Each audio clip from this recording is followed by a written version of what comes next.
I chose University of Limerick because I wanted to study in English native country. I'd like to just can hang around with people from all around the world. Everybody is from different country. We can get to know different cultures, and that's amazing. And also I like lectures here because they are like more practical than at my university, so that gives me more opportunity to develop myself, and I really like this about this program.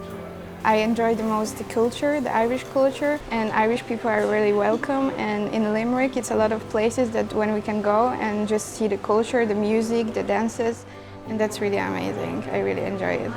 Polecałabym studiować na Uniwersytecie w Limeriku, dlatego że możemy tutaj się bardzo rozwinąć, możemy poznać ludzi z całego świata, możemy znaleźć siebie w wielu klubach, jakie uniwersytet nam zapewnia, i jest to bardzo dobra opcja, żeby się rozwinąć i żeby spędzić tutaj miło czas.